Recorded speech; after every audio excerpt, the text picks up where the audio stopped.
lot to learn, so we can like refresh, you know what I mean? Or I go sleepless today too. Yeah, I started sweating with my sweatshirt. Well, the lights over here kind of, you know. We had the hot light. Right. Yeah. You want to start with left? This is set up for left. So yeah, let's go with left. Why not? Grip up. Let's warm up a little bit though. How do you want to warm up? Just hands, right? Yeah, yeah. We'll get the wrists going, and because my joints all crack and everything. Yeah, now my wrists are starting to crack since we started doing this. Yeah, that's funny. I was just gripping up with her.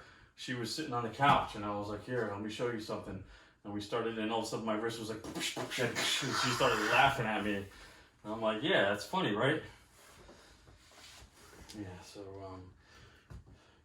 the most important thing we should do is like remember it's always your decision, like how you want to set up at the table. So like my whole thing is I want to get as close as I can, and I want to get tight because you know that's just like where I feel strong. Like if I'm out here, I'm like in an immediate losing position. And your elbow placement is where? Like well, it depends. So like I haven't really thought about it yet. So if I'm gonna get in, and I haven't even thought about like what we would do, like hook, top roll, something in the middle, whatever, right?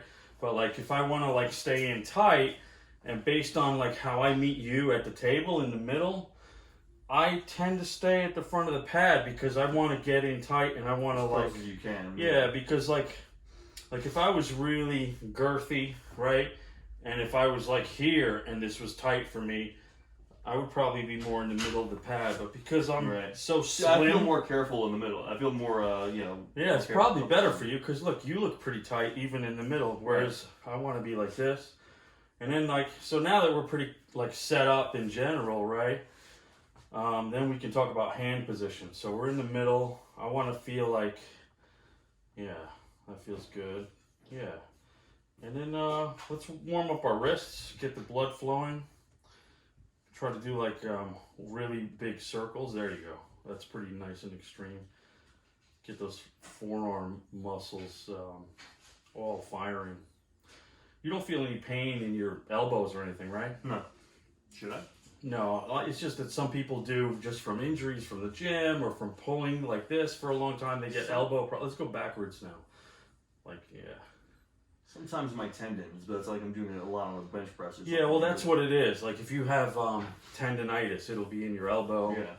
And it's like I've suffered from that a lot over the years, and it never goes away. But what's cool about arm wrestling is the more you do this, it heals your tendons. Really? Because the blood flow goes. Mm-hmm. And they always say that there's no blood flow in your tendons, so they don't want to heal. But if you use your arms, the blood flows there and heals. So you actually want to work through the pain if you have pain. Not to sharp hurting, just work through the pain gently, and then it heals. So yeah, so let's just pull slightly. So like I would start here. Mm-hmm. So we can just start warming up, get everything warmed up.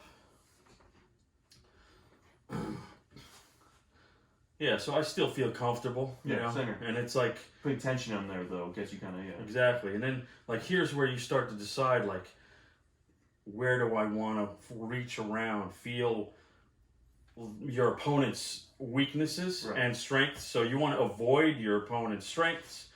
And you want to find their weaknesses. So like right now, if I try to hit you at different angles, I want to see if I feel something weak that I can attack.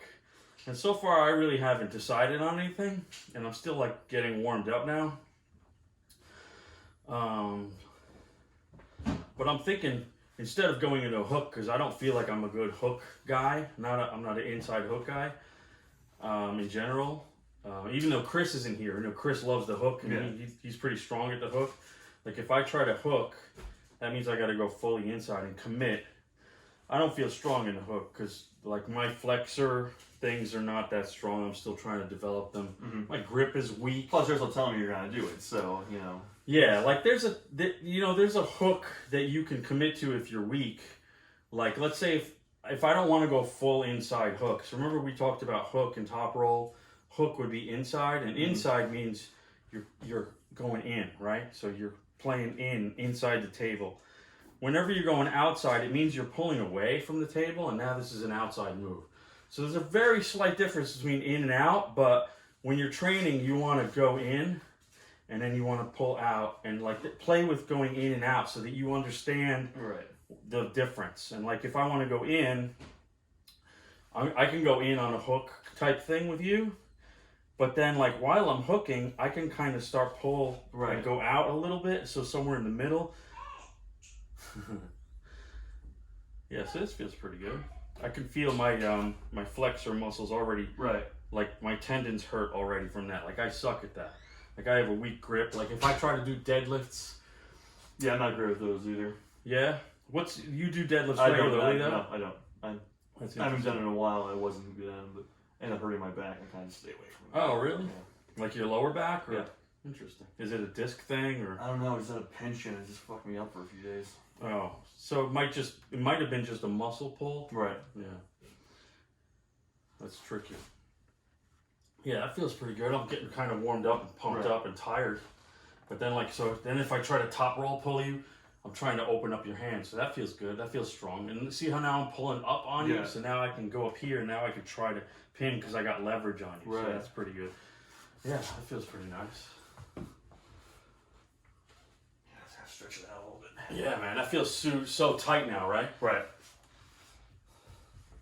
I would say we should go to right now because our rights are totally fresh. Let's see this one.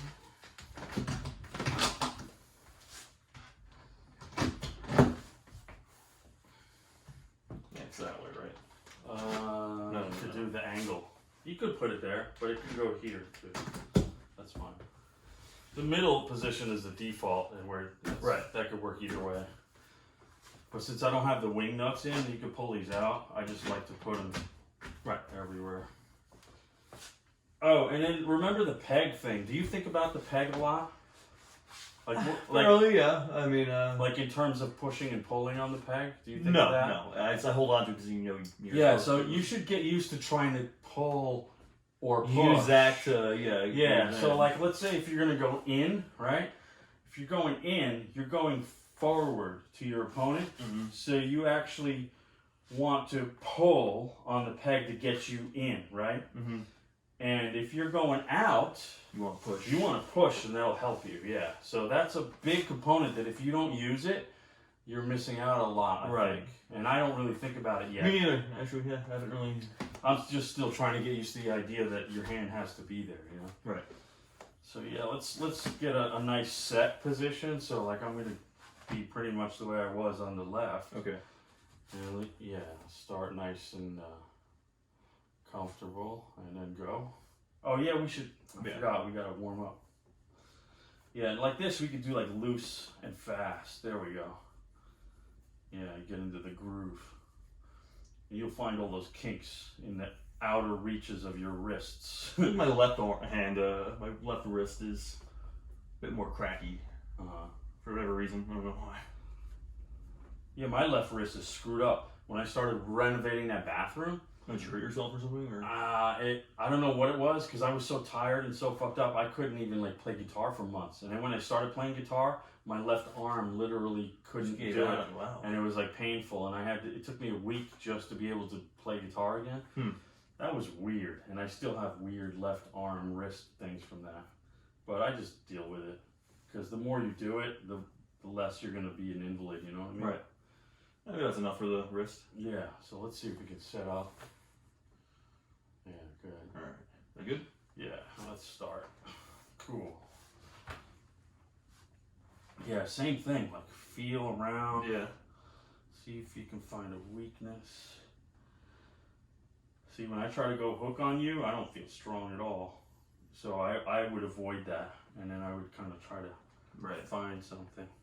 Yeah, and then that re-gripping thing is very important, especially when we're not in straps. When you're not in straps, fingers are so important. Right. But when you're in straps, you don't need fingers. So that's the number one thing. So like when I got fingers on you, I got to think like, how can I use this to your advantage? Yeah, so I can push my hand up, possibly, if you let me, and then you get above me, and then it's like, oh fuck, so then what do I do, right? So then I could try to top roll you open, and then we get in this weird crab. Yeah. Yeah, I feel my tendons in my elbow really hard when I go in. So then what's my option, right? It's like, fuck. I want to press, right? Because then I'm fucked, right? And then you got my fingers like a fucking son of a bitch. Yeah, it's tough. Does that happen a lot in arm wrestling? Where it's like one guy kind of It depends. Like, you'll see weird things happen, but then some guys, you know, maybe they don't so much. Because a lot of times, some guys don't want to even be in the fight without a strap. Right. So they'll try to slip maneuver. To make sure to get the rep to get the strap. Yeah, but the slip has to be legal. So the slip can't look like the guys like you what's happening? deliberately slipped it. So as long as it looks legal, or it's fast enough, or it doesn't look deliberately slippy. It depends what rules you're going by, because there's different leagues. Right. Well, could that just be a matter of like sweat? Two guys, their hands getting really absolutely. Because like let's see if we try that, right? Yeah, we're pretty dry right now. Right. I mean, we haven't, if it's like a doesn't tournament, matter, guys right? are just going through But each like, other. let's say I don't want to do anything with you without a strap. What do you feel? No, I feel a cramp coming in. Oh, by the way, you use creatine? Yes. Yeah, I haven't touched creatine in a while, and then I was like, oh, I should try it again, because in a sport like this, creatine is so important. People take creatine to like just go to the gym, right? It's like whatever. Creatine is really only for kind of endurance past 30 seconds of strain. That's when the creatine is like the first thing to be depleted. Yeah. So like when you're lifting weights and you're high intensity and you're doing like high reps, right? And let's say you don't rest a lot and you're going from set to set to set, creatine plays a big part. And it's more for this, because it's like you're gonna be doing more than 30 seconds a lot of the time. Yeah, so you'll be stuck over here and your body's burning through your natural creatine. So if you have creatine, it will probably help a lot. Like if you notice what creatine does or doesn't do. I've been on it for a while. I always thought it was more for just like putting on, you know, mass and stuff like water weight, but like it does that a little bit. Yeah. I've been told though, I've worked out with people and they were like, you know, for a guy your size, you can go a while at the gym. You got good endurance because like you can go like 2 hours and everything. I never thought that might have just been playing into it. Yeah. Or like I'll be tired at the end of a workout, but like a lot of guys, and these are probably work out with aren't really like, you know, the biggest gym rats, so they're like they'll be done after a half hour. And I'm like no, we got more to do. And they're like, oh, I'm tired. I want to go home already. Yeah. So like if you're pushing real hard and you start to feel weak on high reps, and it's not max like reps, max working sets, right? So I always figured there are a lot of things that play into that. Maybe I had a long day at work. Maybe I'm just feeling under the weather. Sure. I mean, you can always mess around and see what happens, what it feels like with and without creatine. You know, most people don't even notice these things. Right. But, you know, creatine will help your muscles hold a little bit more water, but it's all about energy endurance. Really? Yeah. Do you take amino acids at all? Yeah, as a matter of fact, if I'm doing a pre-workout concoction, which like I don't buy ready-made pre-workouts, I get like 3 or 4 ingredients, put them together. I'll have BCAAs in there. That too, yeah. Just for the workout period, but not just BCAAs. Like, that's not enough. See, there's this whole thing about what BCAAs do. And what BCAAs do when you put them in is they set up your body for protein synthesis. In other words, to build muscle. So that's good. It turns that on. However, you need to continue that by having your essential amino acids. Mm-hmm. So I just tried this unflavored essential amino acids powder, because I'm trying to do everything unflavored, no sugar, really? Yeah, just totally hardcore. Yeah. So what I just started doing is in my pre-workout thing, I would put BCAAs, but also put essential amino acids, and that'll continue the protein synthesis. So you feel it's been helping you out? I don't know, because I've only did it one time on one hard workout, so I'm gonna do it and continue with until I finish the bottle. Here's the thing I don't like about it. Supposedly, if you do essential amino acids, your body won't really get so sore. Mm-hmm. But I got sore, so it didn't do that for me. Right. So I'm just gonna keep trying it anyway, because it's food. You know what I mean? Essential amino acids to build muscle, because your body's gonna start tearing down your muscle in the workout. BCAAs is not enough. They don't do anything to build the muscle. They tear down the muscle. So you need your essential amino acids while you're working out. It's like an intra workout. So look into that. There's one awesome dude who creates a product. I haven't tried it. He's like so into that. He says that's his number one thing. His name is John Meadows. You know who John Meadows is? The bodybuilder? No. I don't really know a whole lot of bodybuilder names. Yeah, look him up on YouTube. Mountain Dog 1, I think. He's a really awesome dude. He's all about that essential amino acid stuff. John Meadows. Yeah. Now, what did we do? Oh, yeah. So we Please just, warm me up. Yeah. yeah. So what we'll do is remember what we did last time. We pulled. Yeah. And then like we'll decide like who's gonna give in to who, right? Right. So like let's say if I start pulling, get really nice and hard and tight.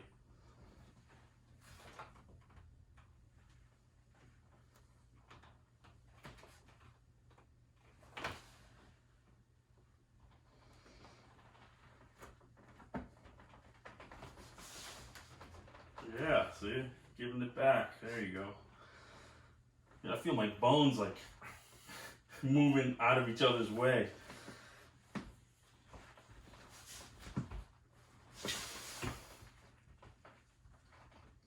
See, when I get to here, I get open. That's not a good thing. I want to stay tight. Oh, we were going to talk about slipping. That's what it was. Yeah. This is a battle now, huh? Whew.